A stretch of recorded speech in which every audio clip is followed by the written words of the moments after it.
Hey there, folks. Welcome to our cozy nook of tales and adventures. Today, like every episode, we're unlocking the doors of imagination to explore new worlds, meet fascinating characters, and experience unique emotions. I promise to take you on an unforgettable journey through the power of words. So get comfy, grab your favorite drink, snuggle into that perfect spot, and get ready to lose yourself in a new story. Leave the outside world behind for a while and dive with me into the depths of storytelling. If you enjoy our content and want to support the channel, consider hitting the subscribe button and giving the video a thumbs up. Now, without further ado, let's dive into today's story. The ancient library of Hogwarts held secrets in its shadows, whispers trapped between weathered pages, and one terrible truth that had remained hidden for centuries. On a night when the moon hung blood-red over the castle's spires, that truth began to claw its way into the light. Thaddeus Ravenscroft had served as Hogwarts librarian for 37 years. Students knew him as the hawk-eyed guardian who could detect a chocolate smudge on a page from 20 paces, whose perpetual scowl had become as much a fixture of the library as the towering bookshelves themselves. They did not expect to find him sprawled on the stone floor one misty November morning, his body rigid as marble, eyes frozen wide in an expression of pure terror, clutching a leather-bound tome that seemed to pulse with its own heartbeat. Alaric Wolfsbane was the first to discover him. The 17-year-old Gryffindor had come to serve his detention, punishment for charming the suits of armor to sing bawdy tavern songs during the governor's visit. Dawn had barely broken, castle corridors still shrouded in twilight gloom as he pushed open the heavy library doors. "Bloody hell," he whispered, dropping to his knees beside the petrified form. The book beneath Ravenscroft's frozen fingers lay open, its pages filled with names written in elegant script that seemed to shimmer and shift when viewed directly. Alaric reached for it instinctively. "I wouldn't touch that if I were you, Wolfsbane."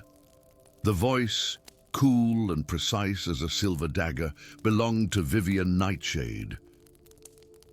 The Slytherin prefect stood in the doorway, her tall figure silhouetted against the corridor torchlight, dark hair falling in a perfect curtain around shoulders draped in emerald-lined robes. "What are you doing here, Nightshade?" Alaric demanded, straightening to his full height, hand instinctively moving toward his wand. The animosity between them was legendary, the hot-headed Gryffindor troublemaker versus the ice-cold Slytherin tactician. "You prefect rounds," she replied simply, gliding forward to examine the scene, "though I suspect your presence has a less official explanation." Before Alaric could retort, footsteps echoed from the corridor, professors alerted by the portraits that watched the castle's every corner. What followed was chaos, accusations, suspicion, and the damning evidence of Alaric's public confrontation with Ravenscroft just the previous afternoon. "You threatened him," Professor Thornwick, head of Slytherin, reminded the assembled staff council. "Witnesses heard you say, 'You'll regret this, old man. He confiscated my father's journal,'" Alaric protested, his face flushed with indignation. "It was a family heirloom, not some banned dark artifact. I only meant—" "Regardless of what you meant, Mr.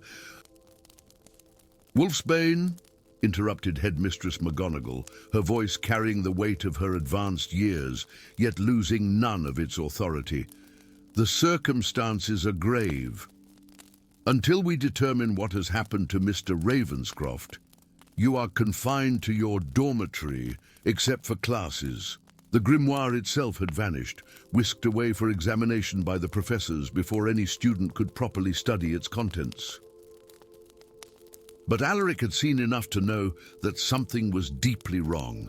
Those names, written in that shimmering ink that seemed alive somehow, they tugged at his memory like a half-forgotten dream. 3 days passed. Ravenscroft remained petrified in the hospital wing, despite the matron's best efforts. Rumours swirled through the castle like autumn leaves caught in a tempest. Alaric paced his dormitory, a caged wolf snarling at his confinement. On the fourth night, a tapping at his window revealed a sleek raven bearing a small scroll. The elegant handwriting was unmistakable. Astronomy Tower. Midnight.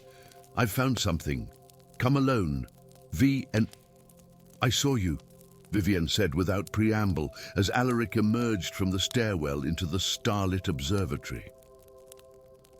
Yesterday in the library, you weren't looking for the grimoire. I was serving detention, cleaning the restricted section, he replied warily, keeping his distance from the Slytherin girl who stood silhouetted against the vast night sky. McGonagall's orders. Precisely. Something in her voice made him pause. You were cleaning the one place most students never access. The same place where shadows move independently from their casters. Alaric's expression darkened. You've seen them too, then? Vivian nodded, moonlight catching in her raven hair. For weeks now, formless things sliding between the shelves. I thought I was imagining it until... She hesitated, then reached into her robes to extract a small, worn book. I found this hidden in my family's library. My ancestor's journal from her time at Hogwarts, 400 years ago. She opened it to a marked page where faded ink formed words that sent ice through Alaric's veins. The sacrifice maintains the shield, one soul each century, willingly given to the grimoire of names, their existence erased, their protection eternal. Should the cycle break, so too shall the wards that guard us from the darkness beyond. It can't be, Alaric whispered, but even as he spoke, pieces began to align in his mind.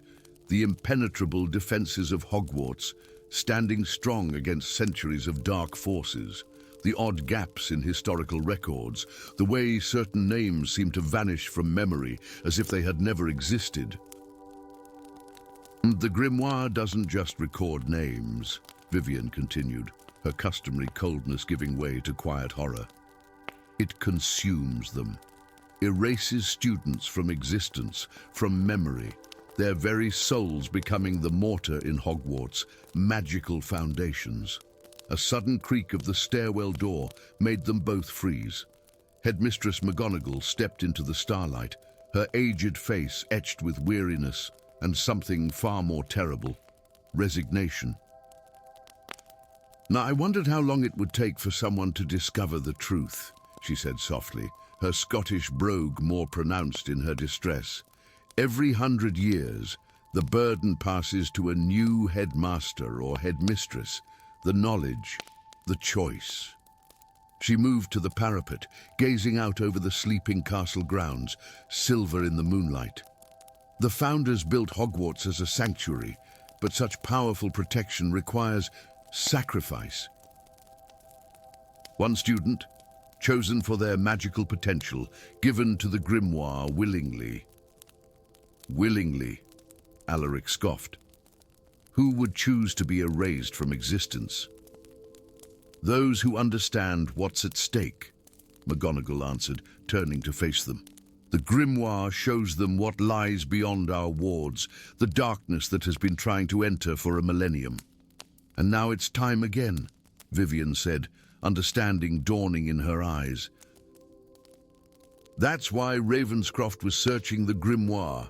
He was looking for the next candidate. McGonagall nodded gravely. The cycle ends at the winter solstice. If no sacrifice is made, the protections will fail completely. And what happens then? Alaric demanded. Before she could answer, a tremor ran through the stone beneath their feet. In the distance, at the very edge of the forbidden forest, shadows thicker than the night itself began to gather, pulsing against an invisible barrier. That happens, Mr. Wolfsbane, McGonagall whispered. They sense the weakening. They have waited centuries for this moment. The next 3 weeks passed in a blur of forbidden research and sleepless nights. Elric and Vivian, unlikely allies bound by their shared knowledge, scoured every ancient text they could access. McGonagall, recognizing their determination, granted them restricted access to records normally kept from student eyes. The darkness at the forest's edge grew denser each night, pressing against wards that flickered like failing candles. Staff patrolled the grounds in groups, never alone. Younger students were confined to the castle after sunset. There must be another way, Alaric insisted, slamming shut another useless tome in the hidden study McGonagall had provided them. The founders were brilliant, but they were also products of a darker age. Surely in 1,000 years, magical knowledge has advanced enough to find an alternative. Vivian looked up from her own research, dark circles shadowing her eyes. "The sacrifice isn't just about power," she said quietly. "It's about intent. A willing gift carries magic that can't be replicated by force or artifice." "So we're back to finding a volunteer for oblivion," Alaric growled, running a hand through his disheveled hair. A strange expression crossed Vivian's face. "Not necessarily oblivion. The journal says the sacrifices become part of Hogwarts itself. Their consciousness joins with the castle's sentience. How is that supposed to be comforting?" "It's not erasing," she continued, a feverish light in her eyes. "It's transforming. And if the consciousness remains in some form, perhaps it can be retrieved." Alaric stared at her, realization dawning. "You're not thinking of—" "My family has attended Hogwarts for 27 generations," she interrupted. "Our blood and magic are woven into its very stones. If anyone could maintain their sense of self within the grimoire—" "No," he said flatly, "absolutely not." But as the winter solstice approached and the shadows pressed harder against failing wards, the terrible choice loomed larger. McGonagall had evacuated the younger students, citing a vague magical disturbance. The few who remained witnessed the gathering darkness with their own eyes and understood the stakes. On the eve of the solstice, Ravenscroft finally awoke from his petrified state, babbling about the names between worlds and the void that hungers. His mind, it seemed, had touched something beyond human comprehension. The great hall stood empty save for 4 figures: McGonagall, Ravenscroft, Alaric, and Vivian. Between them, on the ancient stone floor, lay the grimoire, its pages open to rows of shimmering names, students long forgotten, their sacrifice preserving the school for centuries. "It must be tonight," McGonagall said softly. "The sacrifice must be willing, and it must be pure." Vivian stepped forward, her face serene despite the gravity of the moment. "I understand what I'm offering." "No." Alaric moved to block her path. There has to be another way." "Sometimes," she replied with uncharacteristic gentleness. "The noblest path is not finding another way, but accepting the one before us." Beyond the castle walls, the darkness surged against the wards, sensing the culmination of its long wait. The very foundations of Hogwarts trembled. Alaric met Vivian's gaze, seeing for the first time not the cold Slytherin prefect, but a witch of extraordinary courage. Then with sudden clarity, he understood what he must do. "The sacrifice requires intent," he said, turning to McGonagall, "but nowhere does it say it must be a single person." Vivian's eyes widened. "What are you suggesting?" "A shared sacrifice," Alaric explained, the plan forming as he spoke. "Not one soul, but fragments freely given by many. Enough to power the wards without erasing anyone completely." "It's never been attempted," Ravenscroft whispered, clutching the edge of the table. "The magic is ancient, specific." "So was the Patronus charm, until someone discovered you could send messages with it," Alaric countered. "Magic evolves through innovation." As midnight approached, Word spread through the remaining students and staff. One by one, they gathered in the Great Hall, forming a circle around the grimoire. Each approached, offering a memory, a fragment of themselves willingly given, but not their entire existence. The book's pages glowed, absorbing each offering, names appearing and fading in golden script. The castle itself seemed to breathe, ancient stones resonating with renewed power. Outside, the darkness howled as the wards flared to brilliant life, pushing back the encroaching shadows. By dawn, the forest's edge stood clear and clean, no trace remaining of the threat that had gathered there. The grimoire closed itself, its hunger satisfied not by a single sacrifice, but by the collective will of those who called Hogwarts home. "The cycle is broken," McGonagall said, tears streaming down her lined face. "But after 1,000 years, you found another way." Alaric glanced at Vivian, who for once allowed herself a genuine smile. "Not me," he corrected. "We found another way." As morning light spilled through the Great Hall's windows, illuminating the 4 house tables that had witnessed a millennium of magical education, the students and staff of Hogwarts understood that they had written a new chapter in the ancient school's history, one where sacrifice need not mean oblivion, but could instead be an act of collective strength. The grimoire of lost names would claim no more souls. Story 2. The winter sky above Hogwarts shattered that night. Stars fell like shimmering tears across the velvet darkness, streaking silver and blue against the black canvas of the December solstice.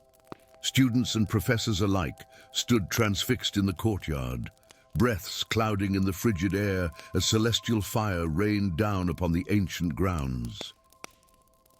The castle's stone walls glowed with reflected starlight, towers reaching toward the heavens as if trying to catch the falling fragments of the cosmos. Cassiopeia Moonfall watched from the shadows of the astronomy tower, her pale fingers gripping the cold stone as whispers tickled her consciousness. Unlike her fellow students who saw only beauty in the meteor shower, she heard them. The stars sang to her in voices only she could understand. Their crystalline chorus filled her mind with warnings and ancient melodies as they plummeted earthward. "They're afraid," she murmured, silver eyes reflecting the celestial storm. "Who's afraid, Miss Moonfall?" came a voice like distant thunder. Professor Orion Celestian emerged from the stairwell, his midnight blue robes embroidered with constellations that seemed to shift and twinkle in the half-light. His face, weathered yet strangely ageless, bore an expression Cassiopeia had never seen before, not the academic interest he typically displayed during lectures, but something far more primal, hunger, perhaps, or fear. "The stars, Professor," she answered, turning back to the spectacle. "They're screaming."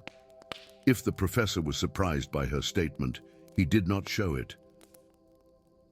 Instead, he nodded solemnly, his silver-streaked hair gleaming in the starlight. "Indeed they are, Miss Moonfall. Indeed they are."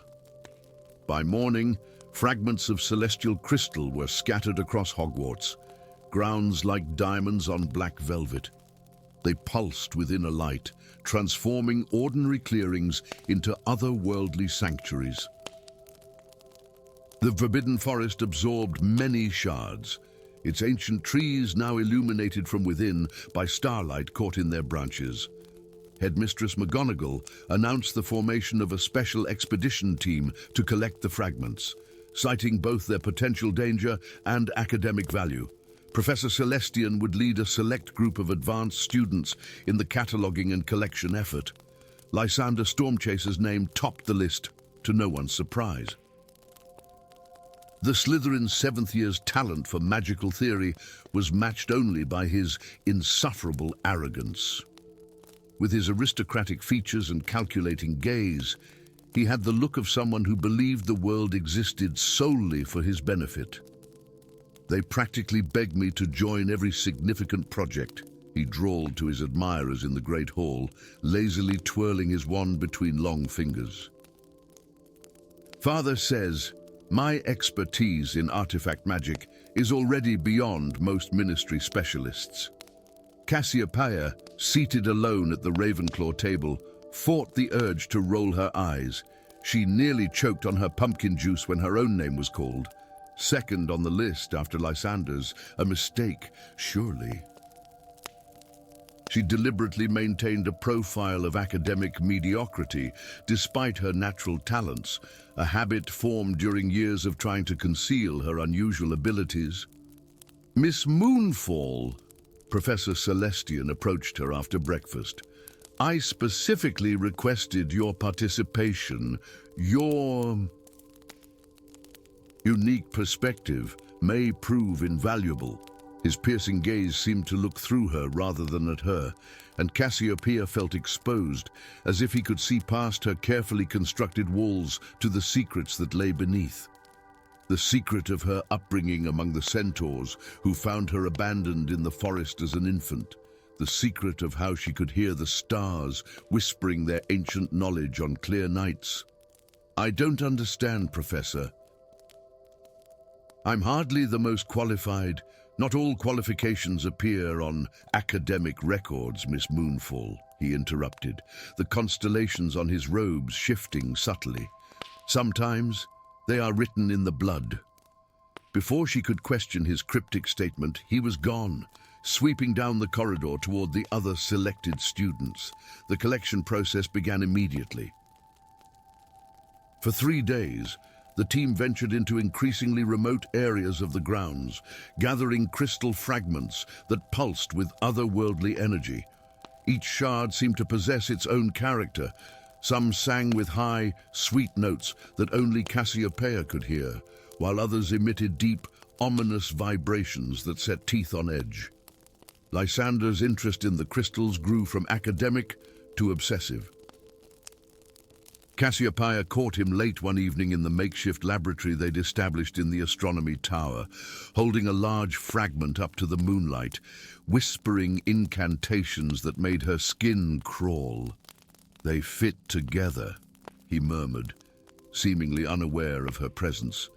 Like a puzzle. Like a crown, Cassiopeia finished, the word emerging unbidden from her lips. Lysander whirled, nearly dropping the crystal. His eyes narrowed. What did you say?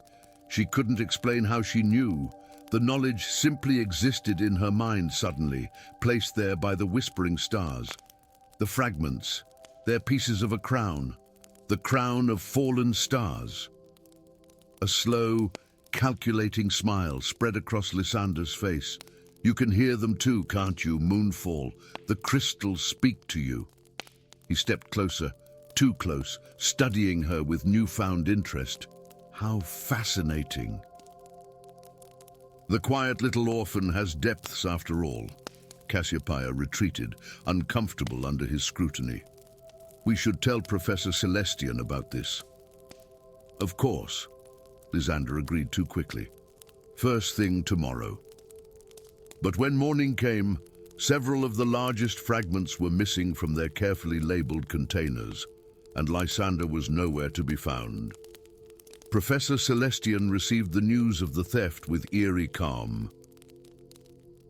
And it has begun, then, he said, gazing out over the grounds where frost glittered in the weak winter sunlight.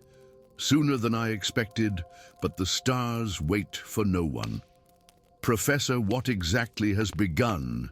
Cassiopeia demanded, her patience worn thin by cryptic remarks and growing unease. What is the crown of fallen stars? And why can I hear them speaking? Celestian turned to her, his eyes suddenly ageless and inhuman, depthless as the night sky itself.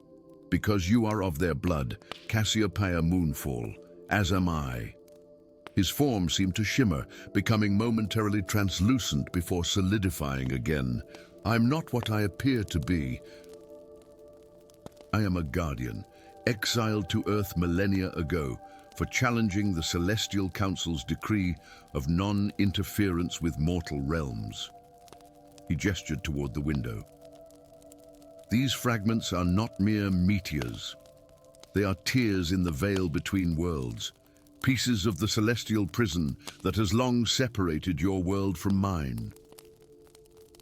And young Storm Chaser, whether he realizes it or not, has begun the process of forging the key that will shatter that prison entirely. The crown, Cassiopeia whispered. Yes, an artifact of immense power, lost to time until now. Celestian's expression darkened. If completed, it will open a gateway between realms. The celestial beings will flood into this world, and trust me, child, they do not come as friends. Realization dawned like ice water in Cassiopeia's veins. My parents, they weren't killed in an accident, were they? Celestian's silence was answer enough. They're there, aren't they, in the celestial realm? Her voice trembled despite her efforts to control it. They're prisoners. Your parents defied the council to protect this world, Celestian confirmed. They were like me, guardians who chose humanity over cosmic law. They hid you among the centaurs before they were captured, hoping to keep your heritage secret. The weight of revelation pressed down upon Cassiopeia's shoulders, and now Lysander is building the very thing that could free them. Yes, Celestian said gravely, but at what cost? The crown will not distinguish between prisoners and jailers. All will pour through, including those who would enslave humanity. They found Lysander in the heart of the Forbidden Forest, in an ancient stone circle, half buried beneath centuries of earth and vegetation. The crystals hovered before him in a perfect ring, connected by threads of silver light. His eyes blazed with power, his hands moving in complex patterns as he chanted in a language that seemed to burn the air itself. Lysander, stop! Cassiopeia cried out. You don't understand what you're doing. His laugh was not his own.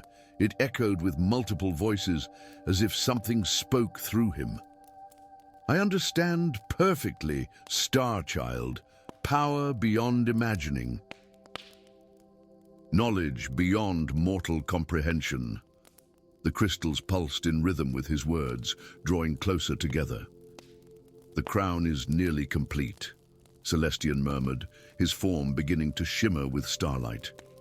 We have little time.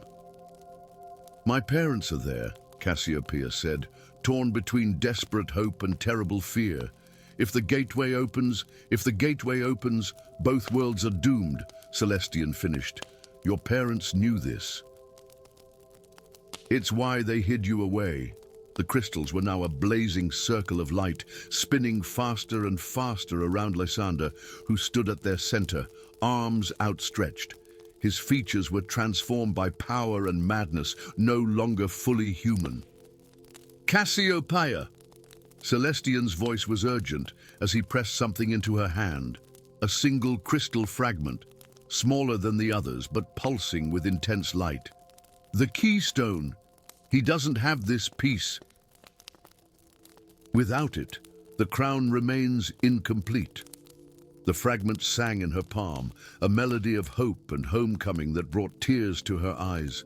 With it, she could complete the crown. She could open the gateway. She could see her parents again. What must I do? She asked, though she already knew the answer. The choice is yours, Celestian said quietly.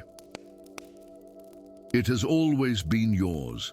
Above them, the sky began to fracture, cosmic light pouring through widening cracks in reality. Lysander's chanting reached a fever pitch as the crown began to take shape, the fragments aligning into a circlet of terrible beauty. Cassiopeia stepped forward, the keystone clutched to her chest. She could feel her parents somewhere beyond the thinning veil, their presence calling to her blood.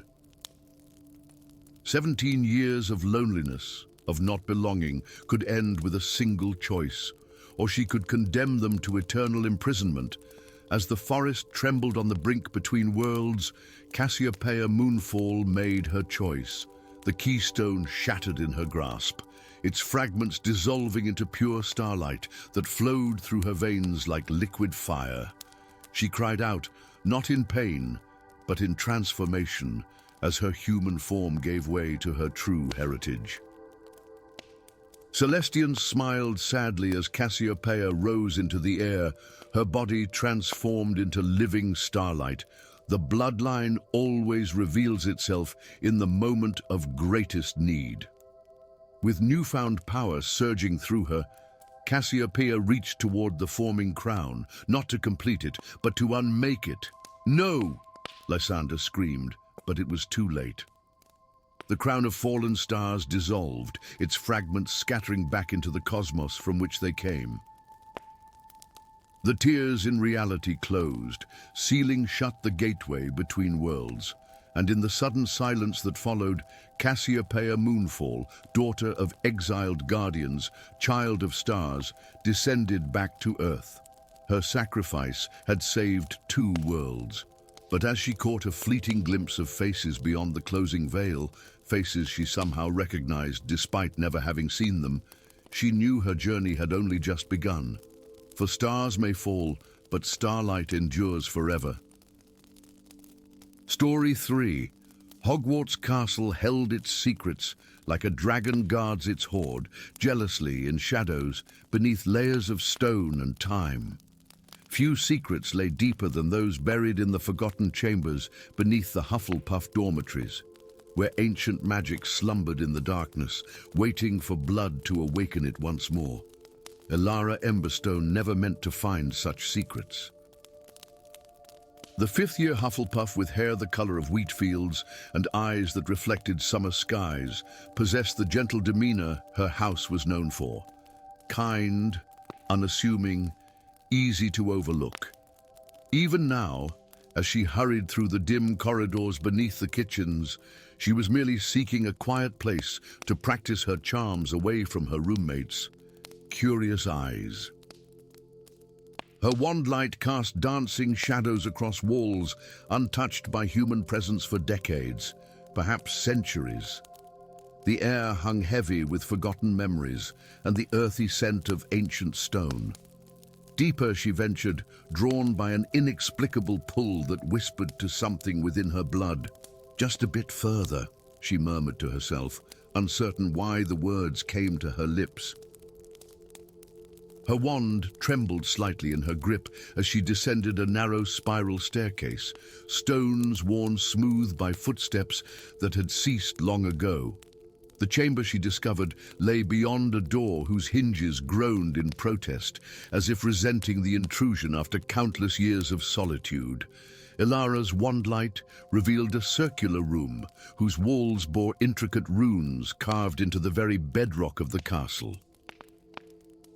At its center stood a raised stone dais, and upon it a shallow basin of dark metal.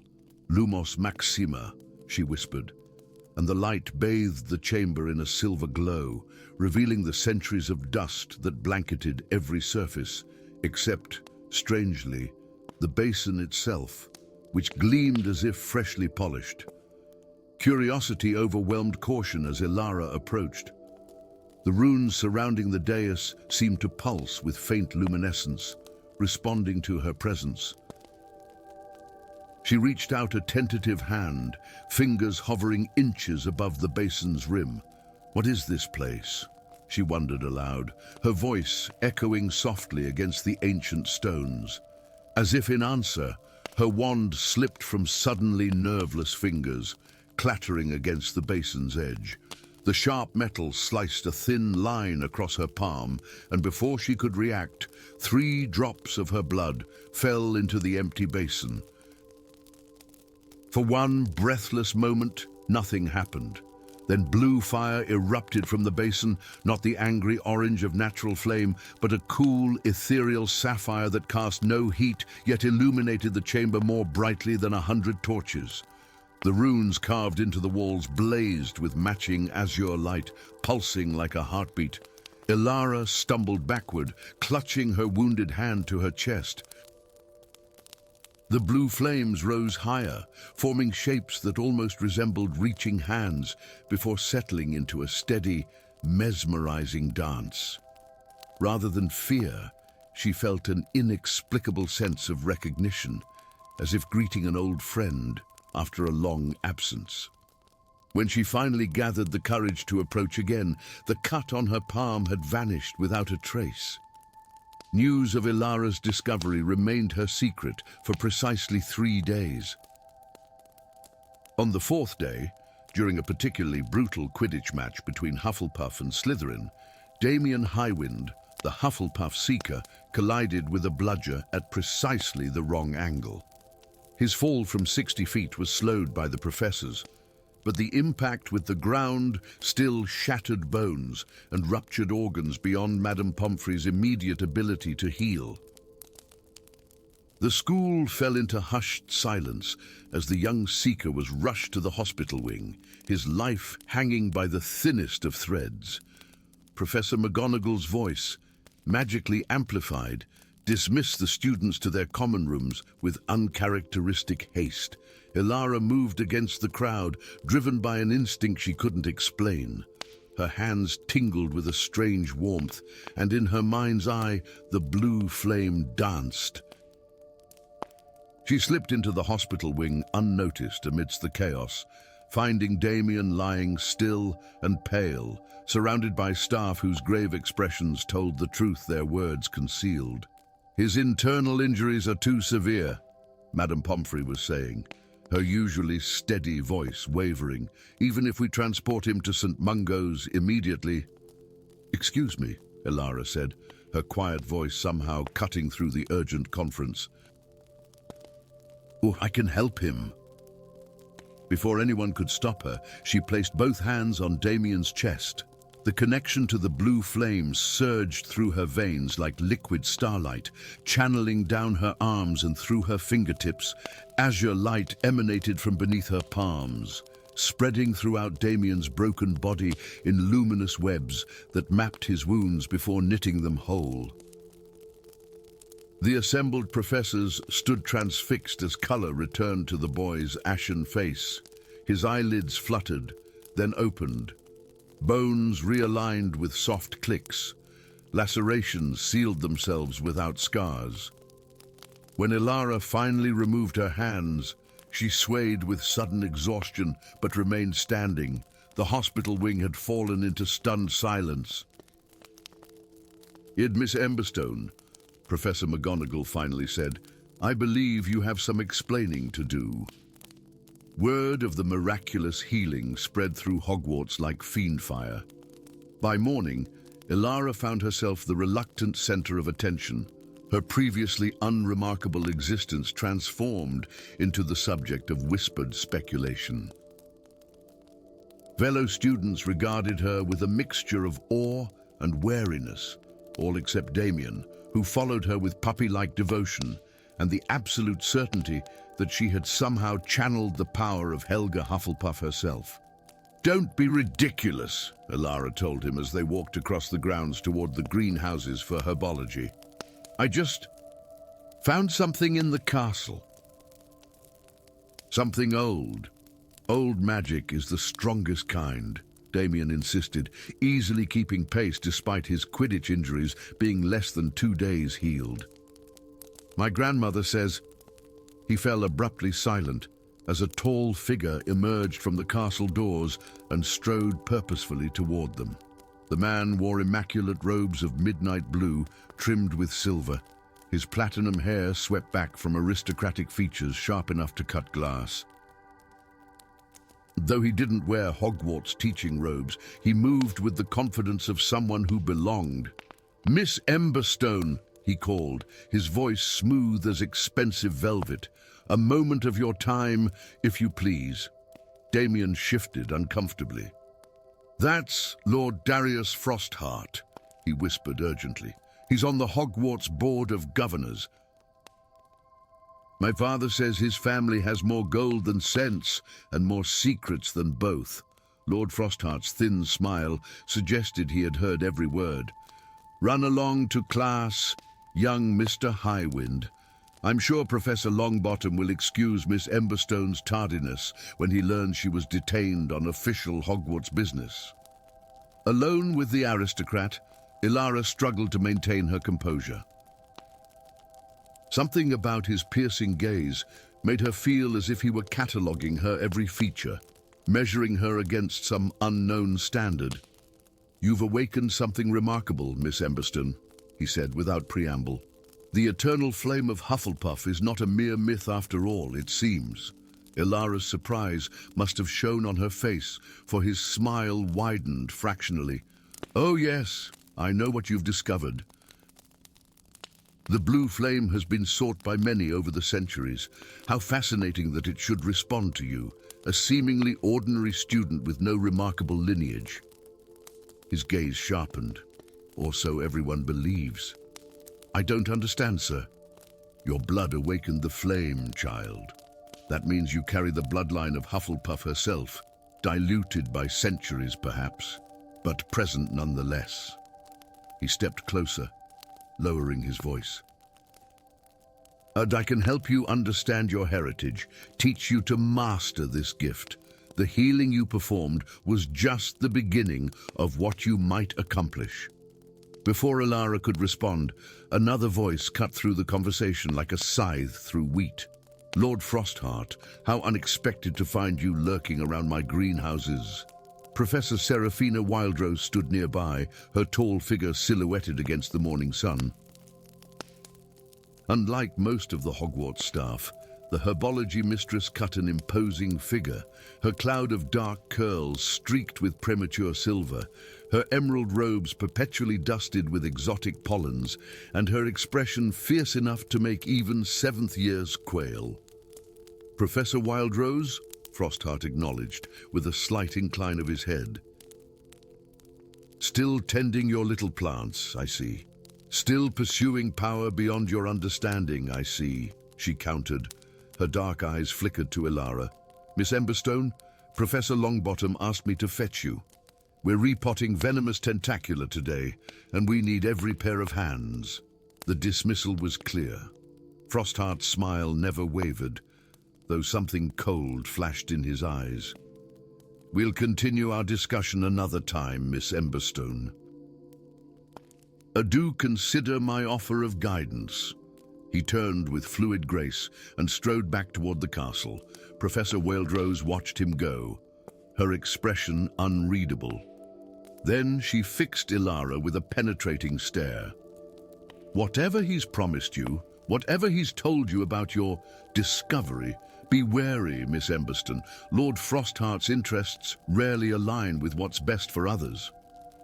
"You know about the blue flame?" Ilara asked, startled. Something like pain crossed the professor's stern features. "More than I wish to." She sighed heavily. "Come to my office after dinner. There are things you need to know, things about the flame, and why it must be protected at all costs." Professor Wildrose's office smelled of rich earth and exotic blooms. Plants that shouldn't have been able to thrive indoors cascaded from hanging pots and climbed trellises along the walls.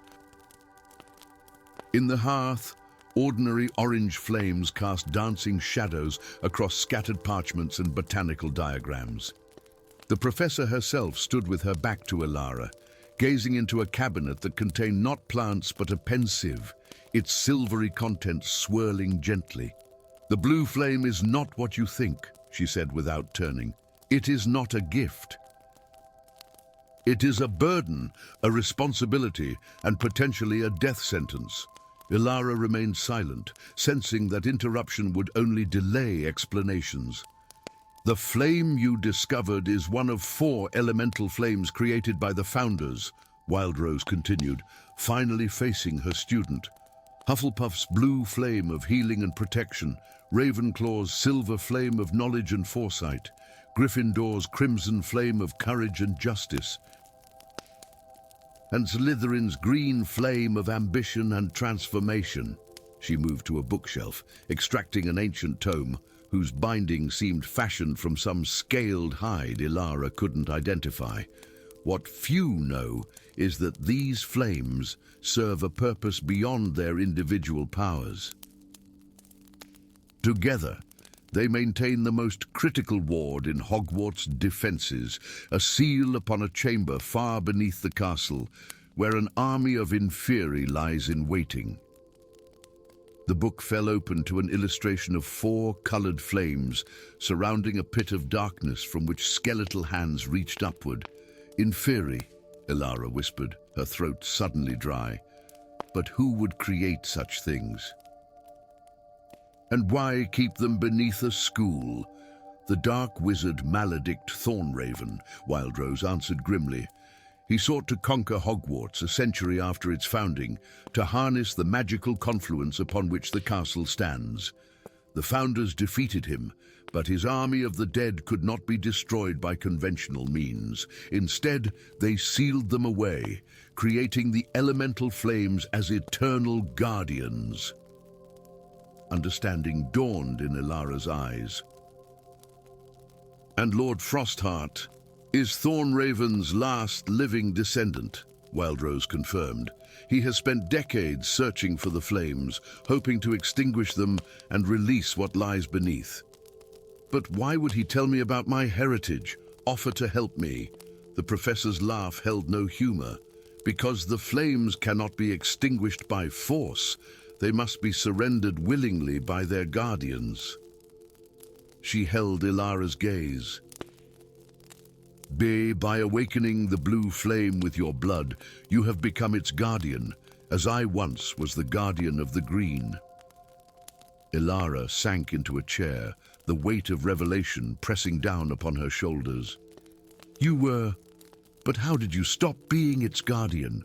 Professor Wildrose rolled up her sleeve, revealing a forearm marked by a twisting scar that resembled emerald flame frozen in flesh.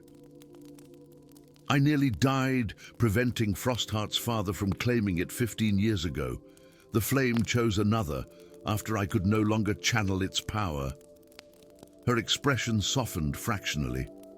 I have spent every day since ensuring the flames and their secrets remain protected. Outside the leaded glass windows, darkness had fallen across the Hogwarts grounds. Somewhere in the distance, a wolf howled, a lonely sound that raised goosebumps along Ilara's arms. What happens now? She asked quietly. Now, Professor Wildrose said, her voice hardening with resolve, we prepare you for what's coming, because make no mistake, Ilara Emberstone, Lord Frostheart will not stop until he has either turned you to his cause or eliminated you as an obstacle. The blue flame grew stronger with each passing day, responding to Ilara's touch with eager warmth. Under Professor Wildrose's guidance, she learned to channel its power with greater precision, healing more complex injuries, creating shields of azure light that could repel even the most powerful hexes. Lord Frostheart made no further direct approaches, but Ilara often sensed his calculating gaze, following her movements across the Great Hall or through the corridors. Damien and a handful of loyal Hufflepuffs formed an unofficial guard around her, never leaving her alone, a precaution Wildrose had quietly arranged. Winter descended upon the castle, transforming the grounds into a crystalline wonderland. As the solstice approached, the blue flame grew increasingly restless, its azure tendrils reaching toward Ilara even before her blood activated it. The barriers between worlds thin at the solstice, Wildrose explained during one of their evening sessions. The flame senses the stirring of what lies beneath. On the night of the winter solstice, Ilara awakened suddenly, her heart pounding against her ribs. The dormitory lay silent around her, her fellow Hufflepuffs deep in peaceful slumber. Yet something had woken her. A pull, an urgent summons from deep beneath the castle. The blue flame was calling. Moving silently through the darkened corridors, she made her way down familiar paths to the hidden chamber. The door stood ajar, blue light spilling from within. Lord Frostheart stood before the basin, his aristocratic features illuminated by sapphire radiance. At his feet lay Professor Wildrose, unconscious or worse, a trickle of blood marring her temple. "Right on time, Miss Emberstone," he said without turning. "The flame called you as I knew it would, just as it calls to those who wait below." Ilara's wand was in her hand without conscious thought. "Step away from the flame." "I think not." His smile remained pleasant, though his eyes had taken on the cold gleam of winter ice. "You see, while only you can extinguish it willingly, anyone with the proper knowledge can use it to speak to what it guards."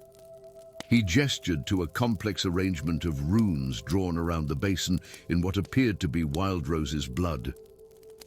"Your former professor was most informative, once properly persuaded." Horror and anger surged through Ilara in equal measure. "Whatever you're trying to do won't work. The flame protects Hogwarts. It won't obey you." "It already has." Frostheart nodded toward the floor, where cracks had begun to appear in the ancient stones, dark vapor seeping upward like fetid breath. "The seal weakens. Soon, my ancestors' army will rise again, and Hogwarts will fall, as it should have centuries ago." The air grew thick with the stench of decay as the cracks widened. From somewhere far below came sounds no living throat could make. The dry rattling of bone against bone, the whisper of withered flesh dragging across stone. Ilara stepped forward, placing herself between Frostheart and the flame. "I won't let that happen." "You can't stop it," he replied, triumph coloring his voice. "The summoning is begun. The only way to halt it now would be to pour more of my blood into the flame," she finished, understanding blooming like winter roses. "Not to extinguish it, but to strengthen it." Before he could move to stop her, Ilara slashed her palm with the edge of her wand and thrust her bleeding hand into the heart of the blue flame. Azure fire enveloped her arm, racing up to engulf her entire body in painless radiance. The flame roared upward, a pillar of blue light that pierced the ceiling, illuminating the entire castle from within. The cracks in the floor sealed themselves, the vapors receding with sounds like distant screams of rage. Lord Frostheart's cry of fury was cut short as tendrils of blue fire wrapped around him, binding his arms to his sides. His wand clattered uselessly to the floor. "Impossible," he whispered, staring at Ilara with mingled fear and awe.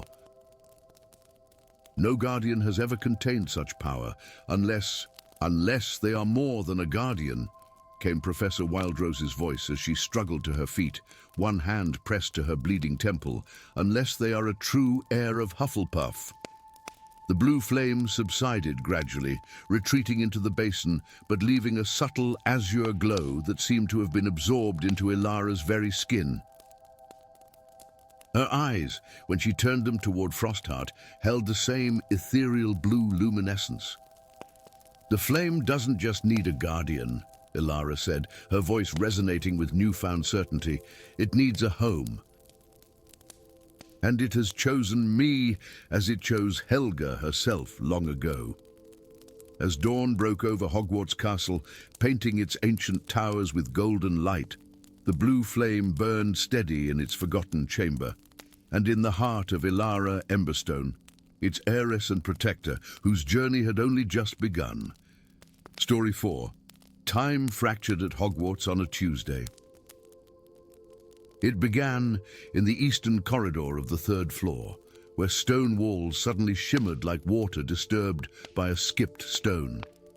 Students passing between charms and transfiguration froze as ancient torches replaced modern sconces, and the very air grew thick with the scent of herbs and wood smoke that hadn't perfumed these hallways for nearly 1,000 years.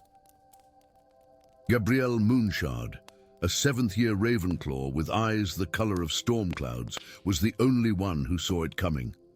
The walls had whispered to her all morning. their stones humming with discordant melodies as realities pressed against each other like pages in a too-full book. When the transformation finally rippled through the corridor, she alone wasn't surprised, merely fascinated as the modern stones aged before her eyes, revealing rougher craftsmanship and more primitive enchantments etched into their surfaces. "Everyone, stay back." Professor Flitwick's voice squeaked with alarm as he hurried forward, wand extended. But Gabrielle had already stepped across the threshold between present and past, drawn by an instinct she couldn't explain. For one breathless moment, she stood in the Founder's era, the corridor exactly as it had been when Ravenclaw and Hufflepuff had paced these stones, arguing about proper wand techniques and the ethical applications of memory charms. Gabrielle could see them, transparent as ghosts, but more substantial somehow, their voices echoing across the centuries. Then reality snapped back like an elastic band stretched too far. Modern stones replaced ancient ones, electric lights banished torch flames, and the rich tapestry of historical magic faded to the familiar background hum of contemporary Hogwarts. Only Gabriel remembered. Only she had truly seen. And only she noticed the small hourglass that now sat on the windowsill, its sand flowing upward against gravity's command. "Temporal anomalies," announced Headmistress McGonagall at breakfast the following morning, her voice carrying easily through the Great Hall despite her advanced years. "The Ministry of Magic has been notified, and they are sending a specialist to investigate, until further notice, any areas displaying unusual characteristics. Are strictly forbidden to students." Whispers erupted like startled pixies throughout the hall. The incident in the Eastern Corridor had been joined by 3 others. The divination classroom had briefly transformed into an aviary filled with messenger ravens. A section of the dungeons had become a sumptuously appointed bedchamber that several Slytherins swore belonged to Salazar himself. And most alarmingly, the Quidditch pitch had momentarily vanished, replaced by a primeval forest that nearly swallowed 2 third-years practicing early morning flying drills. Gabrielle picked at her porridge, avoiding the curious stares directed her way. Word had spread about her witnessing the first temporal shift. Some claimed she had caused it, a rumor she neither confirmed nor denied, knowing the protection that uncertainty provided. "The hourglasses are keys to the past," a deep voice murmured from behind her, causing Gabrielle to start. Professor Magnus Crowley, the defense against the dark arts teacher, loomed over her like a particularly forbidding shadow. "They're appearing more frequently now. I suggest you avoid them, Miss Moonshard." With his sharp features, salt and pepper beard, and eyes that seemed to hold centuries of sorrows, Professor Crowley had terrorized 5 years of students with his exacting standards and encyclopedic knowledge of the dark arts. Few sought his company willingly. Fewer still received unsolicited advice. "I wasn't looking for them, Professor," Gabrielle replied carefully, meeting his gaze with the quiet confidence that had earned her grudging respect in his classroom. "Perhaps not," he conceded, the ghost of a smile haunting his lips. But they may be looking for you." Before she could question this cryptic warning, the great hall's massive doors swung open, admitting a figure that commanded attention without demanding it. The newcomer wore robes of midnight blue, embroidered with silver constellations that shifted subtly as he moved. His features were striking rather than handsome, all sharp angles and knowing eyes that seemed both ancient and youthful simultaneously. He carried no visible wand, but magic shimmered around him like heat above summer stones.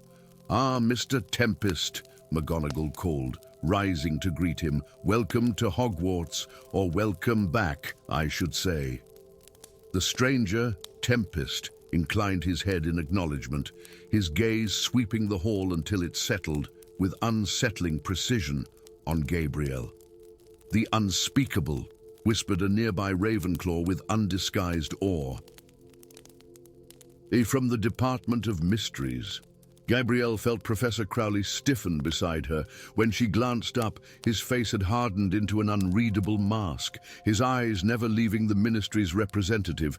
"The game begins," he murmured, so softly she nearly missed it. "And we are all but pawns on time's chessboard." By week's end, mystical hourglasses had appeared in no fewer than 13 locations throughout the castle and grounds.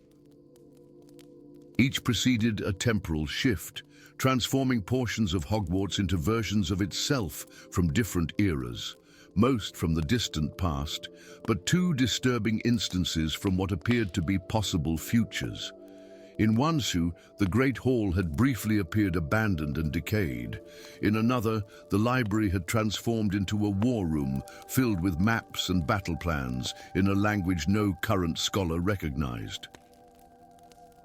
Orion Tempest established his headquarters in a disused classroom on the 4th floor, its windows overlooking the Forbidden Forest, where 3 temporal anomalies had been reported among the ancient trees. Students were both forbidden from approaching him and instructed to report any new hourglasses or shifts immediately. Gabriel, however, had received a different directive. "Your talent is rare, Miss Moonshard," Tempest had told her when he summoned her to his makeshift office on his second day at Hogwarts. "The ability to perceive temporal layers, to see through time's veil rather than merely experiencing its shifts, occurs perhaps once in a century." His office defied the usual dimensions of Hogwarts rooms, seeming both larger and smaller than should have been possible. Star charts covered every wall, constellations connected by threads of silver light that pulsed like living things. A model of the solar system hung suspended from the ceiling, planets moving in orbits that occasionally intersected in impossible ways.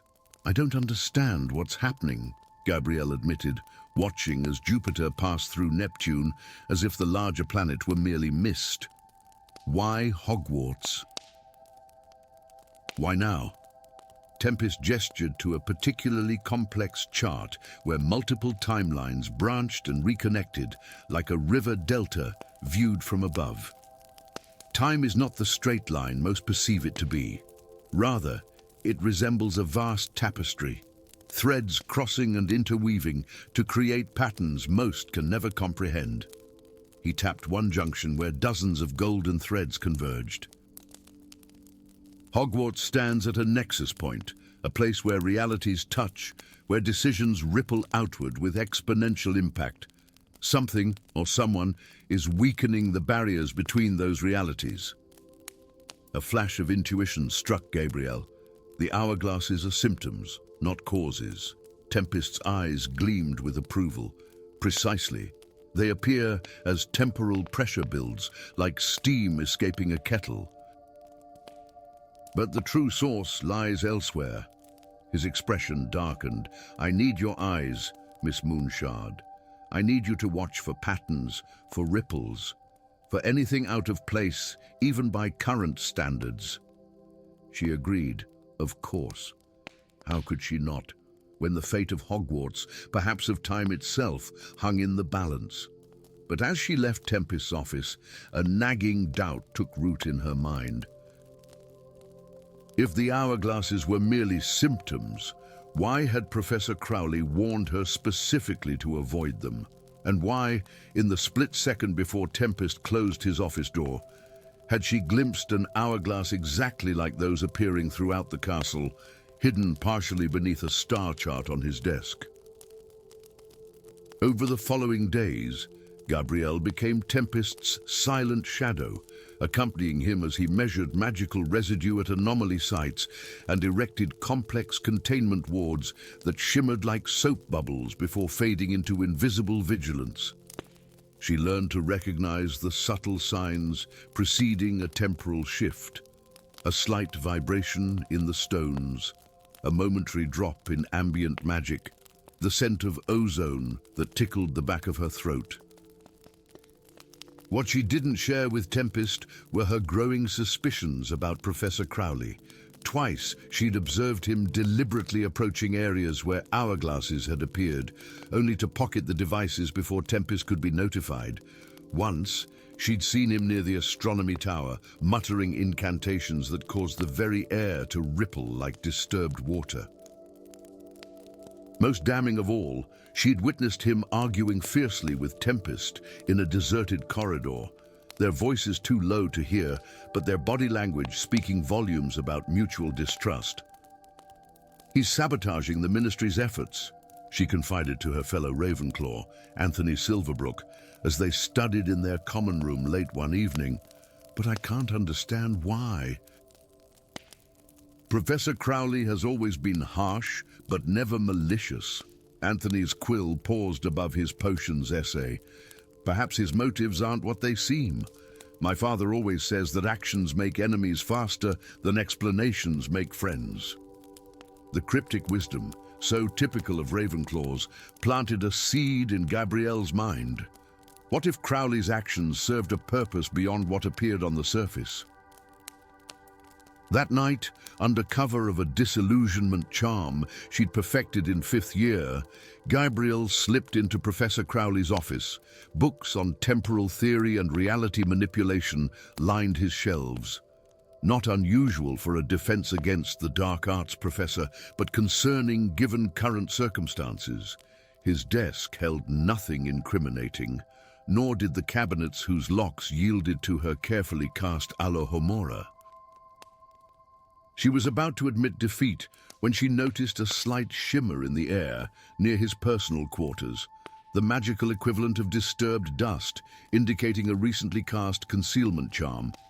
3 counter-charms later, a leather-bound journal materialized on Crowley's nightstand. Heart pounding in her throat, Gabrielle opened it to the most recent entry. October 15th, another hourglass appeared in the West Tower, retrieved before T could find it. The astrolabe grows more restless as the date approaches. Must accelerate preparations if there's any hope of preventing the catastrophe. The 7th timeline was the worst yet. Hogwarts not merely destroyed, but erased, as if it had never existed. The ripples from such an event would devastate all connected realities. If T succeeds in his containment strategy, he will actually precipitate the very disaster he claims to prevent. Must reach the astrolabe before the conjunction. Everything depends on it. The journal slipped from Gabrielle's suddenly nerveless fingers. Not sabotage, then, but a desperate attempt to prevent some future calamity. But what was this astrolabe? And who or what threatened Hogwarts with complete destruction? A soft noise from the office doorway sent her diving for cover beneath Crowley's desk. Through its carved wooden panels, she watched the professor himself enter, accompanied by the last person she expected, Headmistress McGonagall. "The signs are unmistakable, Minerva," Crowley was saying, his voice grave. "Tempest isn't here to save Hogwarts. He's here to claim the eternal astrolabe for himself." McGonagall's aged face was etched with concern. "But the protections Rowena placed are failing as the timelines converge," Crowley finished. "The hourglasses are fragments of the astrolabe itself, drawn back to their source as its power grows. If Tempest gains control of it at the moment of convergence, then we face the same threat as before," McGonagall said quietly. "When he was known by another name," Crowley's expression hardened. "When he was called Kronos, the devourer of ages. When he nearly ended all of Hogwarts' possible futures to fuel his immortality." Gabrielle's mind reeled.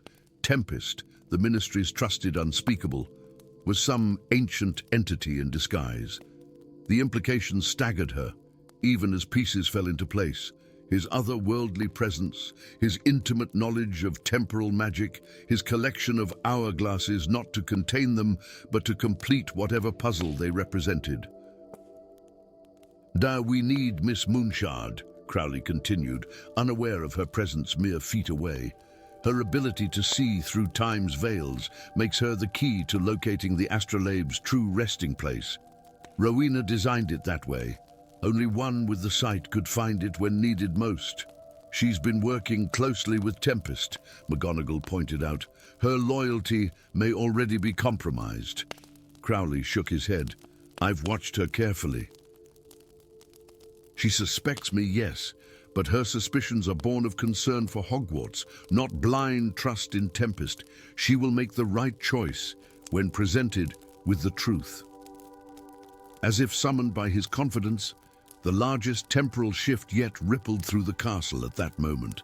Stone walls liquefied and reformed, furniture melted into new configurations, and the very air thickened with the oppressive weight of colliding realities.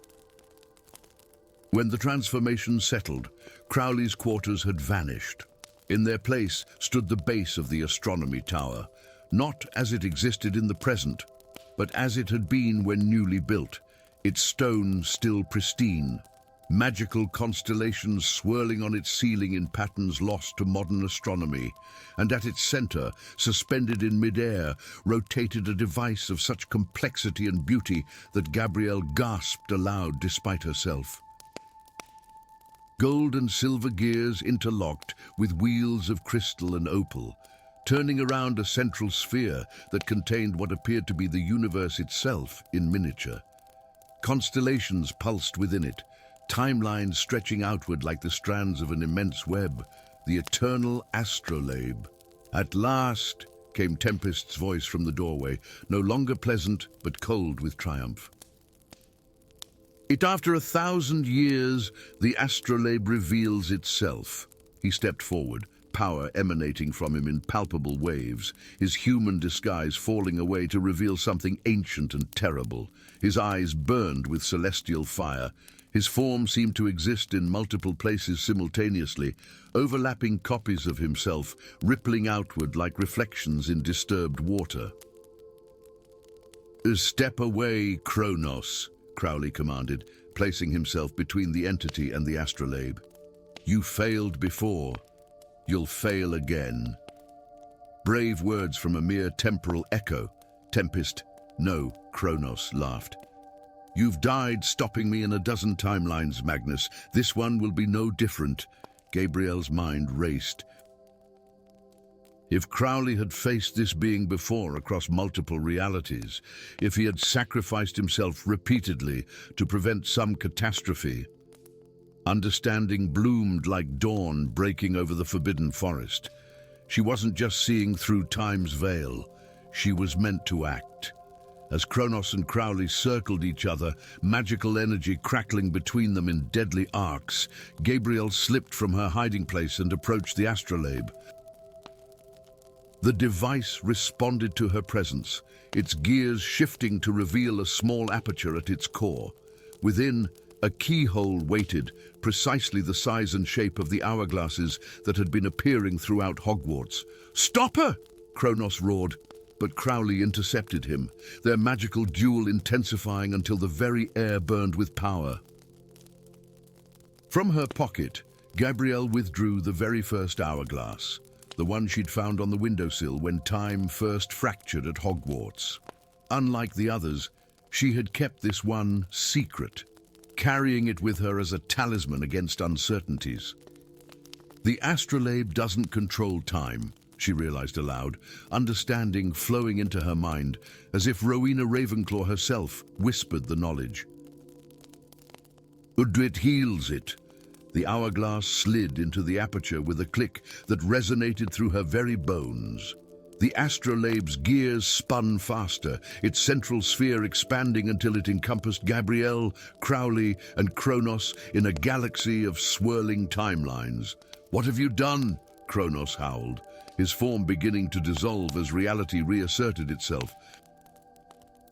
"And she's done what she was always meant to do," Crowley answered, a rare smile transforming his stern features. "In every timeline where Hogwarts survives, Gabrielle Moonshard activates the astrolabe, and the Guardian of Time is banished." Around them, Hogwarts shuddered as fragmenting realities realigned. Hourglasses throughout the castle disintegrated, returning to their source. The temporal rifts sealed themselves, past and future, retreating to their proper places in time's great tapestry. As Kronos faded from existence, his final words echoed in the chamber. "Time is a circle, not a line. I will return when the stars align once more." Then he was gone, leaving only Gabriel, Crowley, and the gently spinning astrolabe in a tower that had resumed its proper place and time. "Will he come back?" Gabriel asked, watching as the astrolabe gradually faded from view, returning to whatever dimensional pocket Rowena had created for its safekeeping. "Someday," Crowley admitted, "but so will we, in one form or another." The guardians of lost time always return when needed most. As the first light of dawn broke over Hogwarts Castle, illuminating stones that had witnessed 1,000 years of magic and would witness 1,000 more, Gabrielle Moonshard understood that while her adventure with fractured time had ended, her journey as a guardian had only just begun. Story 5. Moonlight pierced the ancient canopy of the Forbidden Forest, casting silver dapples upon a forest floor where few dared to tread. Professor Arcturus Blackwood moved with the confidence of a man who had spent decades studying the darkest corners of the magical world, his weathered face illuminated by the spectral glow of his wand. Fallen leaves barely whispered beneath his boots as he followed a trail of magic that pulsed like a heartbeat, visible only to those trained in the detection of ancient artifacts. The old oak that stood before him bore no distinguishing features to the untrained eye, just another sentinel in an endless woodland.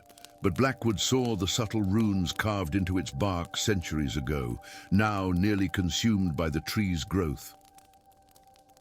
7 emerald-tipped pins held a decaying parchment map to the trunk, their glimmer drawing him closer. "At last," he murmured, his breath fogging in the unseasonable chill. Salazar's final hiding place. His fingers, calloused from years of handling cursed objects, reached for the ancient map. As he removed the first pin, a soft hissing emanated from within the tree, not the whisper of wind through leaves, but a voice speaking in the long-forgotten tongue of serpents. The ground beneath the oak trembled and split, revealing stone steps spiraling downward into darkness. Professor Blackwood descended eagerly, the anticipation of discovery overpowering his natural caution. The staircase led to a small, circular chamber, whose walls bore the unmistakable emblem of Slytherin House, a serpent poised to strike. At the chamber's center, nested upon a pedestal of obsidian, lay a medallion of polished emerald set in tarnished silver. The serpent carved upon its face seemed to move in the wandlight, its tiny emerald eyes gleaming with malevolent intelligence. "The serpent's eye," Blackwood whispered reverently. "And D'Urbe thought to be mere legend." His fingers closed around the cold stone. The medallion pulsed once against his palm, and emerald mist began to seep from its edges. It coiled around his wrist like a living thing, climbing his arm with purposeful motion. Too late, Blackwood recognized his error. The protective enchantments he'd expected were not designed to prevent theft, but to ensure the relic found a worthy vessel. The mist enveloped him completely, seeping into his eyes and mouth as he gasped in surprise.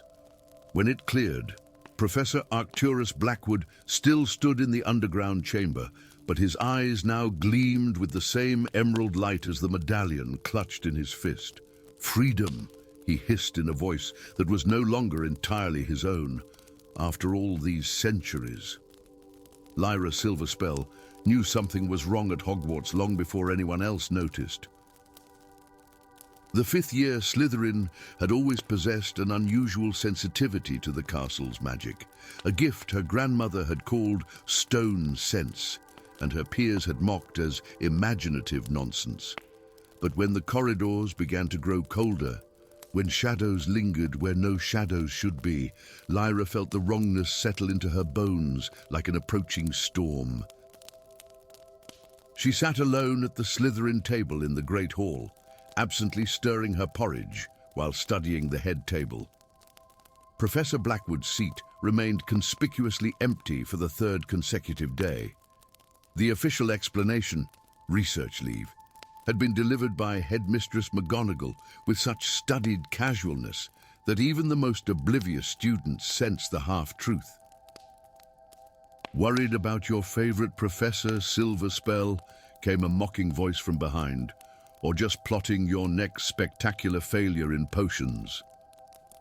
Thorn Lionheart dropped onto the bench across from her, his crimson and gold tie deliberately displayed against his robes.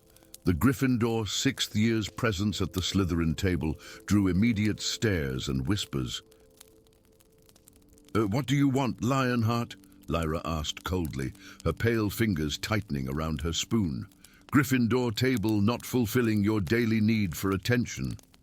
Thorn's smile never reached his eyes. With his dark copper hair and sharp features, he embodied the leonine characteristics of his house and family name. "Actually, I came to deliver this," he said, sliding a small envelope across the table. Blackwood's office was sealed this morning by Aurors. They're searching his quarters right now." Lyra stared at the envelope, recognizing Professor Blackwood's distinctive wax seal, a coiled serpent surrounding the letter B. "Where did you get this?" "Found it under my door this morning," Thorn replied, with forced nonchalance that couldn't quite mask his unease. "It's addressed to you, but there's one for me too. Identical seals." "Thought maybe you'd know why our missing professor left us mysterious letters." Before Lyra could respond, a girl at the far end of the Slytherin table screamed. A thick, emerald mist had begun seeping from between the stones of the Great Hall's floor, curling around the ankles of startled students. Within seconds, similar vapor appeared throughout the hall, rising like spectral serpents toward the enchanted ceiling. "Everyone remain calm," Professor McGonagall commanded, rising from her seat as staff members drew their wands in unison. But the mist moved with purpose, converging toward specific students with uncanny precision. Lyra watched in horror as tendrils wrapped around a second-year Hufflepuff, whose eyes immediately glazed over with a vacant stare. All across the hall, students collapsed one by one, their expressions emptying as if their very essence was being extracted. Thorn leapt to his feet, wand drawn. "What the hell is—" A massive serpent of mist lunged for him, but Lyra moved faster than thought. Her wand slashed through the air as she shouted, "Protego Maxima!" The shield charm erupted around them both, surprisingly powerful, strong enough to send the mist recoiling as if it had struck a physical barrier. The emerald fog seemed to hesitate, then gathered itself into a single writhing mass that hovered before Lyra like a cobra before a snake charmer. It made no further attempt to breach her shield, instead weaving hypnotically as if waiting. "How are you doing that?" Thorn demanded, watching as mist-possessed students began shuffling toward the exits, ignoring the professor's attempts to stop them. Lyra shook her head, equally baffled. "I don't know." Her shield shouldn't have been strong enough to repel whatever ancient magic this was, yet the mist clearly couldn't or wouldn't touch her. A sudden pain lanced through her palm. Lyra looked down to see a thin cut had opened along her lifeline, blood welling to the surface, though she'd touched nothing sharp. The crimson drop fell toward the swirling mist below their shield. The moment her blood contacted the emerald vapor, the entire mass shuddered and retreated, drawing back through the cracks in the stone as quickly as it had appeared. Throughout the hall, affected students collapsed like marionettes with cut strings. In the stunned silence that followed, Lyra tore open Blackwood's envelope with trembling fingers. The note inside contained only 5 words. The bloodline awakens. Find me. The hospital wing overflowed with unconscious students and frantic staff. Madame Pomfrey moved from bed to bed, her face growing more troubled with each diagnostic spell she cast. Their magical cores are being drained, she reported to McGonagall, voice low but carrying to where Lyra and Thorn waited. The headmistress had ordered them to remain for questioning after Lyra's inexplicable immunity to the mysterious mist. It's as if their magic is being consumed by something, or someone, McGonagall replied grimly. We must consider the possibility that Arcturus has been compromised. Lyra's fingers closed around Blackwood's note in her pocket. The professor had been more than a teacher to her. He'd been a mentor who recognized her unusual affinity for ancient magic when others dismissed her. If he was behind this attack, something terrible must have happened to him. Thorn shifted beside her, unfolding his own note.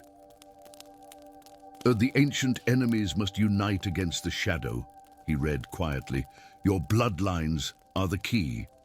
Bloodlines, Lyra repeated, remembering how her blood had repelled the mist. What does yours say about bloodlines? Nothing specific, Thorn admitted. But my family descends from Godric Gryffindor. It's not something we advertise, but it's well documented in our family grimoire. Everyone knows the Lionhearts have been sorted into Gryffindor for 13 generations. Lyra's mind raced. Her own ancestry was murky at best. Raised by her grandmother after her parents died in a potion brewing accident, she knew little about her father's lineage. Her mother had been Muggle-born, but her father's family had maintained a proud, if minor, position in wizarding society for generations. I need to see that medallion, she said suddenly, the image appearing in her mind with perfect clarity, though she couldn't recall ever seeing or hearing about such an artifact. What medallion? Thorn asked. The emerald one, the serpent's eye. The name came to her lips unbidden. It's what Blackwood found in the forest. It's what's causing this. Thorn stared at her. How could you possibly know that? Lyra met his gaze, green eyes meeting amber. The same way I know we need to go to the Chamber of Secrets, right now. Getting into the chamber proved easier than expected. The castle, already destabilized by the spreading emerald mist, seemed to reshape itself around them, corridors shortening, passages appearing where none had existed before, as if Hogwarts itself guided their way to Moaning Myrtle's bathroom.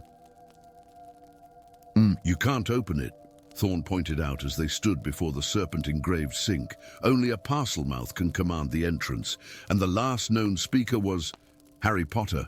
Lyra finished. I know, but Blackwood's note said, the bloodline awakens. What if...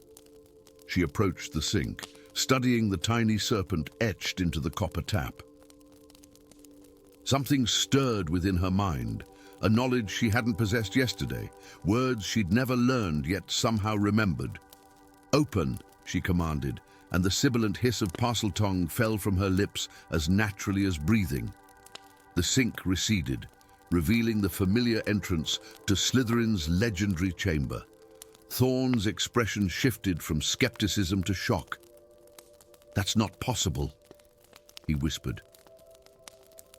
Adieu unless I'm descended from Salazar Slytherin, Lyra finished, equally stunned by her newfound ability. It seems our families have kept secrets from us both. Lionheart. The passage below was no longer the dank, debris-filled tunnel Harry Potter had described in his famous accounts. Instead, it had transformed into a smooth stone staircase, illuminated by torches that ignited as they descended, flames burning emerald green. The chamber itself had changed as well. The massive statue of Salazar Slytherin remained, but the floor had been cleared of rubble and bones. At the statue's feet knelt Professor Blackwood, his back to them, hunched over something that pulsed with viridescent light. "Professor!" Lyra called, her voice echoing in the cavernous space. Blackwood turned slowly. The medallion hung from his neck, its emerald center glowing with sickly light.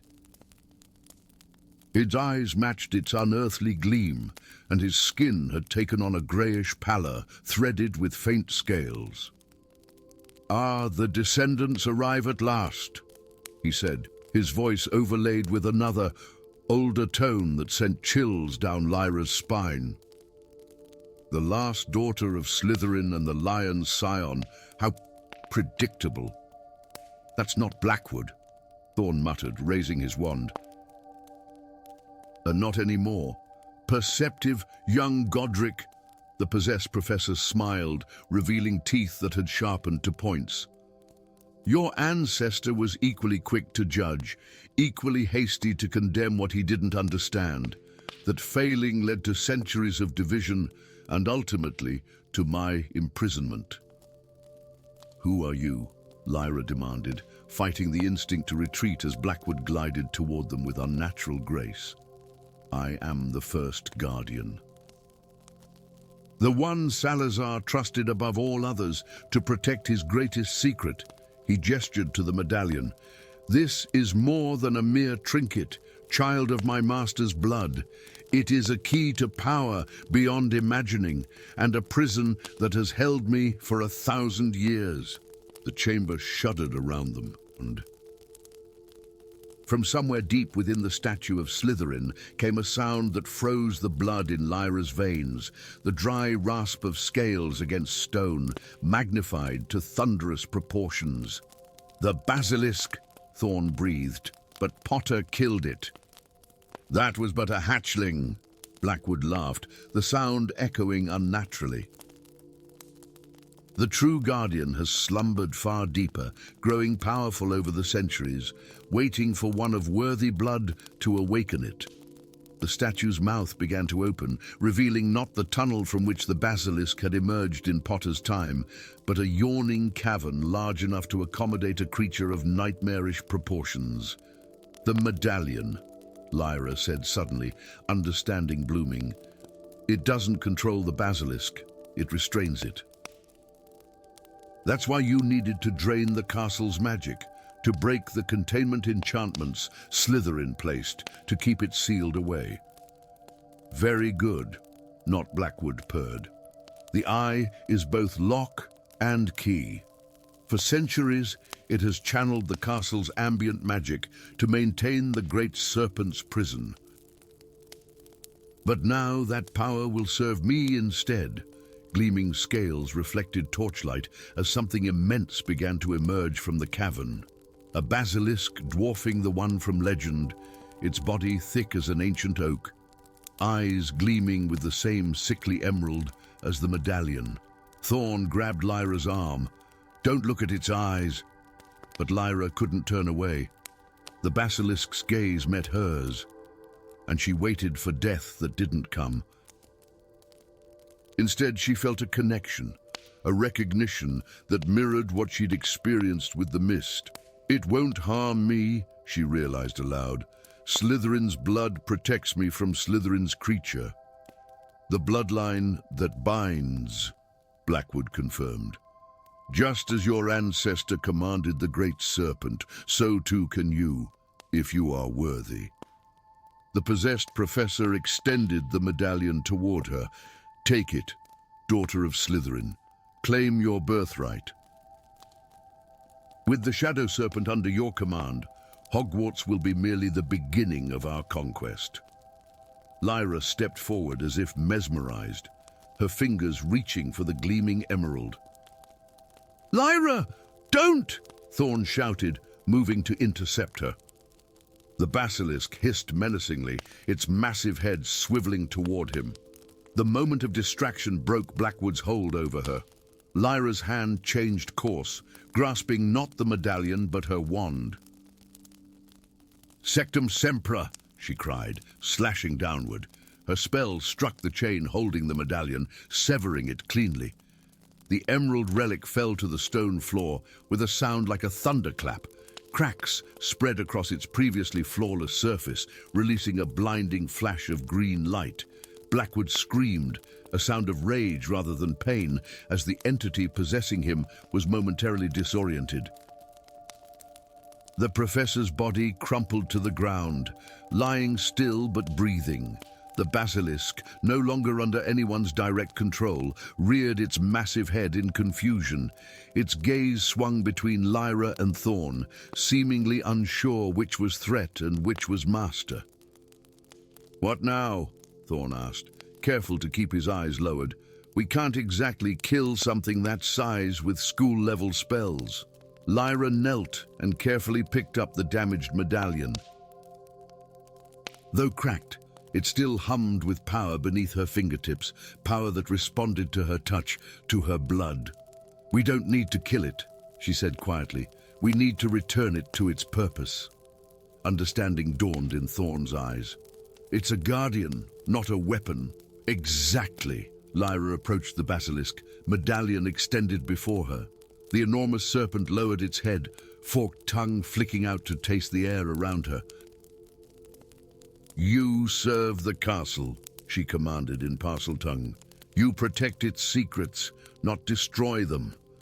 The basilisk's body tensed, caught between the corrupted commands lingering from the medallion's possessor and the pure bloodline magic now calling to it. "It needs more," Lyra realized. "My blood connection to Slytherin isn't enough to overpower centuries of corruption." Thorn stepped forward, rolling up his sleeve. "Then maybe we need both bloodlines, Gryffindor and Slytherin, united instead of divided." Without hesitation, he drew his wand across his palm, letting blood well forth. He clasped Lyra's hand, their blood mingling on the cracked surface of the medallion. The emerald stone flared with renewed light, not the sickly green of before, but a clear, brilliant radiance. The cracks sealed themselves, the tarnished silver brightening to platinum. The basilisk shuddered as if shedding an invisible skin, its eyes clearing from venomous green to a deep amber. It bowed its massive head before them, then turned and retreated into the darkness of its cavern. The statue's mouth began to close once more, sealing the ancient guardian behind stone walls, infused with the combined magic of two bloodlines, each two houses, two former enemies now joined in purpose. "Well," Thorn said after a long moment of silence, looking at their still joined hands, "I suppose this means our families have some explaining to do." Lyra's laugh echoed in the chamber as the repaired medallion grew warm against her skin, no longer a conduit for darkness, but a symbol of an alliance 1,000 years in the making. "Let's get Blackwood to the hospital wing," she said. "This is just the beginning of our story." Above them, Hogwarts Castle shimmered as the emerald mist dissipated, the stolen magic returning to its rightful vessels. The shadow serpent had been returned to its slumber, but the legacy of two ancient bloodlines had only just awakened. Story 6.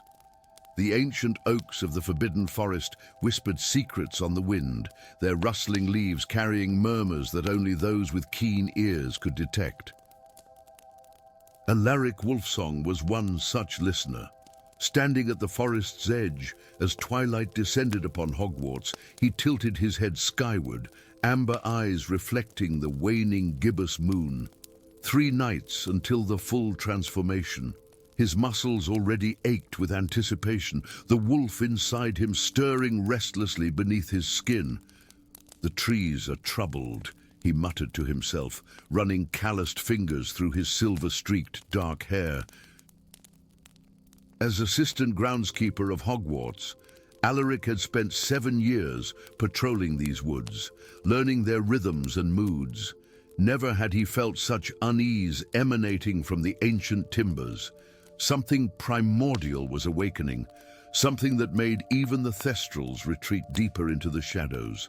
The castle behind him stood magnificent against the darkening sky, its spires piercing the heavens like ancient sentinels. Lanterns winked to life within its windows, golden light spilling onto the grounds. To most who dwelled there, Hogwarts represented sanctuary and wisdom. To Alaric, it offered tenuous acceptance, a rare gift for one of his kind. When Headmistress McGonagall had offered him the position, she'd done so with characteristic directness. "Your condition does not define your worth, Mr. Wolfsong. Hogwarts could use someone with your unique perspective." The Wolfsbane potion provided by the school's potions master ensured his transformations remained controlled, his mind his own, even when his body surrendered to lupine form. Yet now, as he inhaled deeply, filtering the forest's complex aromatic tapestry, Alaric sensed impending danger. The scent of pine and loam was tinged with something foreign, ancient magic stirring beneath the soil, neither dark nor light but primeval, predating such distinctions. A twig snapped behind him. In one fluid motion, Alaric spun, wand drawn from his weathered leather coat. "At ease, Wolfsong," came the crisp, aristocratic voice of Professor Blackthorn, patrolling the boundaries again.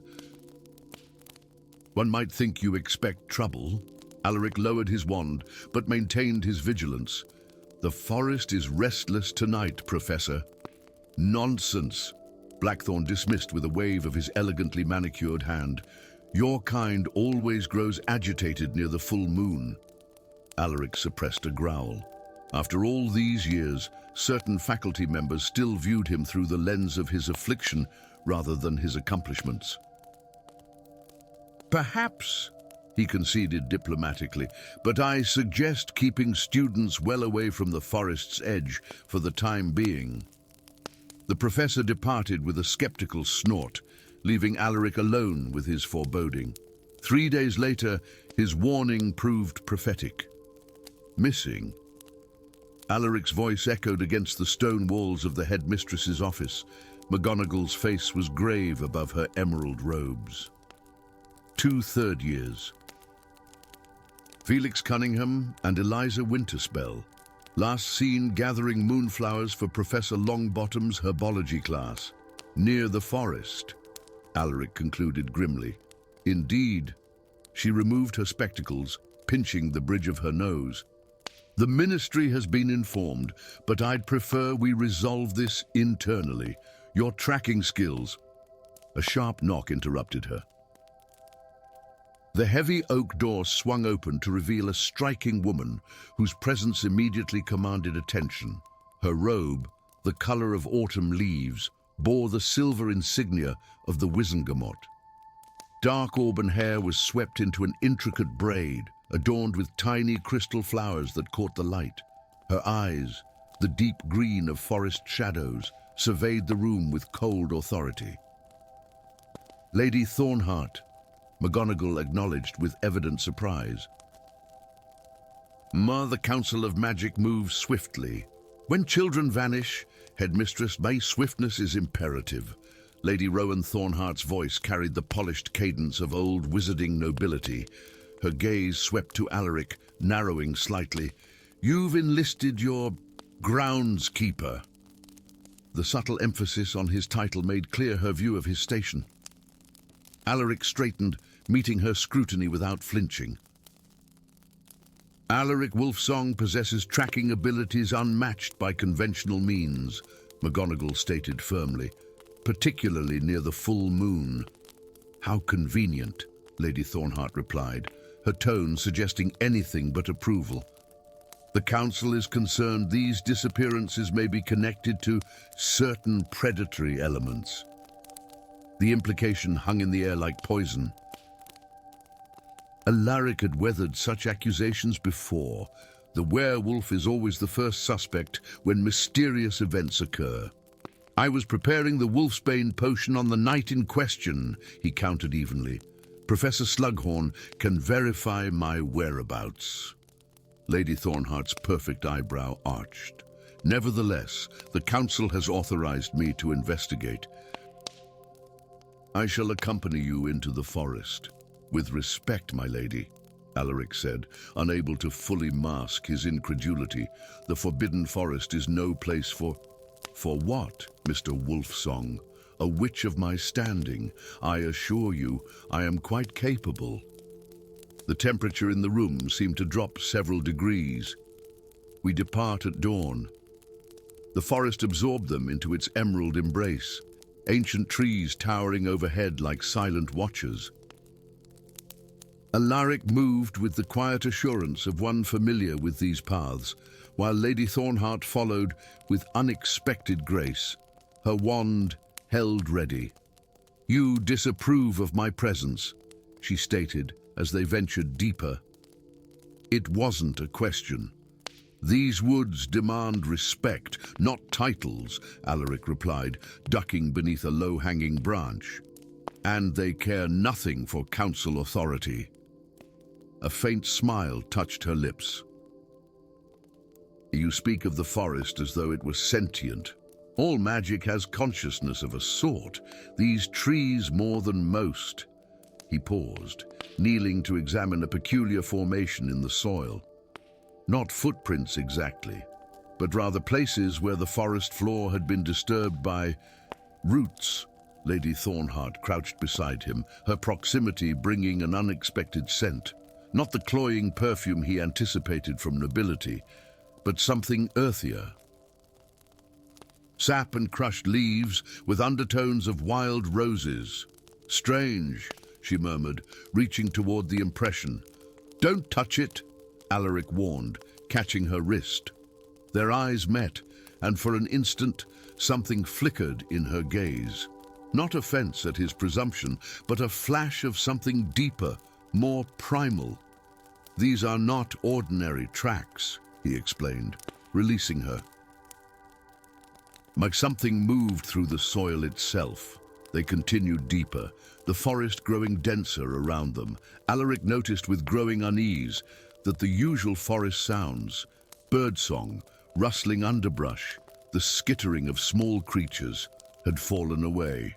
The Forbidden Forest was never silent. Its constant symphony of life was one of its defining features. Yet now, an unnatural hush enveloped them. "We're being watched," Lady Thornheart whispered, her aristocratic composure cracking slightly. Before Alaric could respond, a circle of luminescent mushrooms erupted from the soil surrounding them, expanding rapidly. The forest floor shifted, roots erupting like serpents to form a natural enclosure. "A fairy ring," Alaric breathed, "but unlike any I've seen." From the trees stepped figures that seemed woven from forest itself. Their skin resembled bark, limbs like slender branches, hair a cascade of leaves and vines. Eyes of amber sap regarded the intruders with ancient intelligence. "Dryads," Lady Thornheart whispered, her voice carrying an odd note, recognition rather than fear. The tallest among them stepped forward, her crown of white blossoms pulsing with inner light. "The child of the stolen sapling returns," the Dryad spoke, her voice like wind through autumn leaves. "Then brings a wolf to our sacred grove." Lady Thornheart paled visibly. "I am a representative of the Wizarding Council," she stated, though her usual authority seemed diminished. The Dryad's laughter rustled through the canopy. "Your human titles mean nothing here, daughter of Rowan. Your blood remembers what your mind denies." Alaric turned to his companion in confusion. "What does she mean?" Lady Thornheart's composure faltered. "My grandmother, there were rumors she wasn't entirely human." "Not rumors," the Dryad corrected. "Truth, stolen as a sapling, raised among your kind, her heritage hidden. But the forest remembers its own." Understanding dawned on Alaric. The earthy scent that clung to Lady Thornheart, her unexpected affinity for the forest paths, all signs of Dryad heritage. "The missing students," Alaric pressed, returning to their purpose. "Have you taken them?" "They were not taken," another Dryad responded. "They were called." The circle parted to reveal Felix and Eliza seated upon a natural throne of intertwined roots. Their eyes were wide but unafraid, skin bearing faint patterns of leaves, as though the forest had begun claiming them. "We heard the singing," Felix explained dreamily, "in the trees." "The awakening has begun," the lead dryad announced. The ancient compact was broken. The forest reclaims what was stolen." "What compact?" Lady Thornheart demanded, her voice stronger now. "Before your stone fortress, there stood a temple of living wood." The dryad's voice grew harsh. "Your founders destroyed our sacred heart to build their school of human magic. Blood was spilled, a covenant broken." Images flooded Alaric's mind, visions of a younger forest, a magnificent living cathedral of intertwined trees at its center, and then flames, wizards with raised wands, dryads falling as their tree homes burned. "Salazar Slytherin," Lady Thornheart whispered in horror. "The histories mention he advocated clearing the forest to build Hogwarts, but not this." "A massacre," Alaric concluded grimly. "Now the time of reckoning comes," the Dryad Queen proclaimed. "The Heart Tree awakens. Your stone fortress will be reclaimed by root and branch, unless..." "Unless what?" Alaric pressed. "A sacrifice. One of mixed blood must stay, becoming guardian of the new Heart Tree. The forest requires balance." All eyes turned to Lady Thornheart. "You cannot be serious," she whispered, though her eyes reflected conflict rather than outright rejection. "I have responsibilities, a position on the council, human concerns," the Dryad dismissed. "Your blood sings to the forest. You have always felt it, the pull of your true nature." Alaric watched the proud witch struggle with truths long denied. In her face, he recognized his own internal battle, the human mind versus primal nature. "There must be another way," he insisted, stepping forward. "I too know what it means to be caught between worlds." The Dryad Queen studied him. "Wolfkin, you offer yourself instead." "I offer partnership," Alaric countered boldly. "Not sacrifice, but reconciliation. Hogwarts was built in ignorance of what came before, but its current inhabitants need not pay for ancient sins." He turned to Lady Thornheart. "The forest needs a voice in the wizarding world.